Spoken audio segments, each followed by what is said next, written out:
Après Cité Keur Gorgui, Saint-Lazare, Yoff, Lobatt Fall, c'est au tour de Croisement Cambérène. Le ministre des Infrastructures, des Transports terrestres et du Désenclavement a procédé hier, vendredi, vers 21h à l'inauguration de toutes les composantes de l'autopont de Cambérène.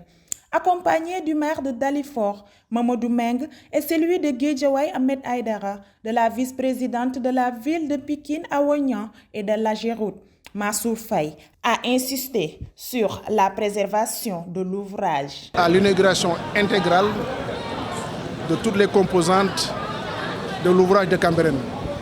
Et comme vous le savez, l'ouvrage de Cambérène, c'est plusieurs composantes. Un autopont qui a été réalisé, les sens giratoires réalisés, mais surtout un aménagement paysager, comme il est de coutume à l'occasion effectivement de la réalisation de tous les autoponts au niveau de Dakar.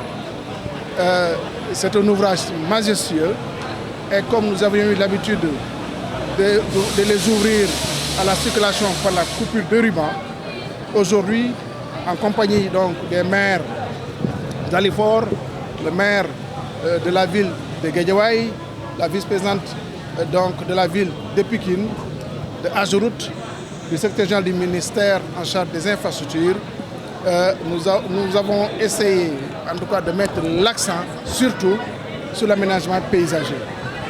Nous l'avons vécu avec ce réalisé au niveau de Yoff, l'autopont de Yoff, Cité Keur Gorgui, etc. Et le constat est que la préservation donc, de ces aménagements-là pose beaucoup de difficultés.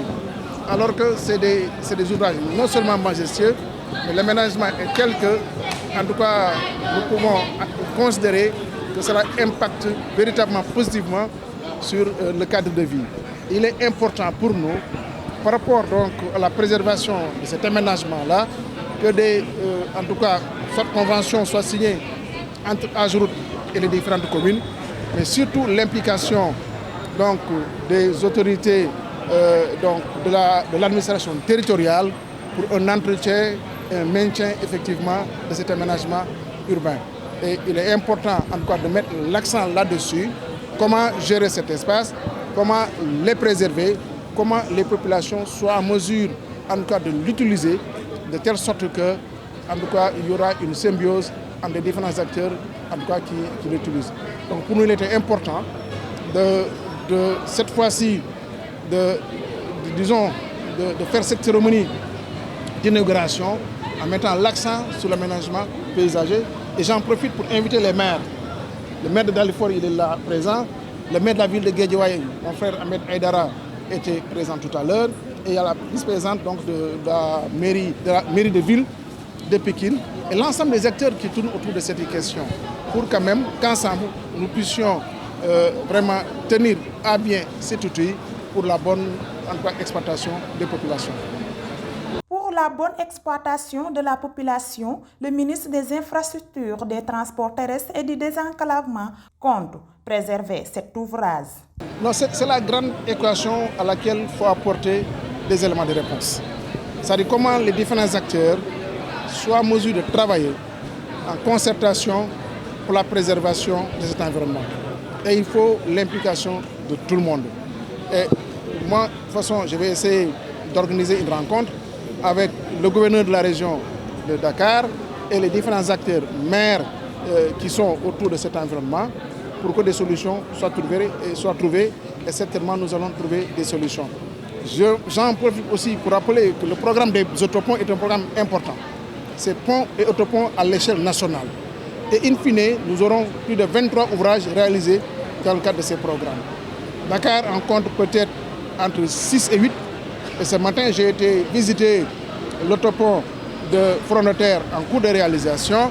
Et c'est pour dire que tous ces ouvrages-là contribuent donc à l'amélioration de la mobilité urbaine au niveau non seulement de la région de Dakar, mais aussi au niveau de l'échelle nationale. Donc c'est un programme important que M. le Président de la République, Macky Sall, a mis en œuvre donc, à travers le plan Sénégal émergent et en charge le ministère donc, des infrastructures donc, de réaliser ces ouvrages à travers la maîtrise d'ouvrage déléguée à Ageroute. Vraiment que je félicite au passage Je félicite aussi l'entreprise Matière qui livre les travaux à date échue, même en faisant des économies en termes de délai. Et ça, il est important aussi de le souligner. C'est des ouvrages majestueux, vraiment réalisés dans les règles de l'art, qui présentent toutes les garanties de sécurité. Et ça, vraiment, nous tenons encore une fois à féliciter l'entreprise Matière. En novembre 2021, l'infrastructure a été ouverte à la circulation le samedi 4 mars 2023. L'ouvrage renferme plusieurs composantes, un autopont, des sens gigatoires et un aménagement paysage, a expliqué le ministre. L'Ageroute en charge de l'ouvrage a confié la construction à Matière, qui est une entreprise française.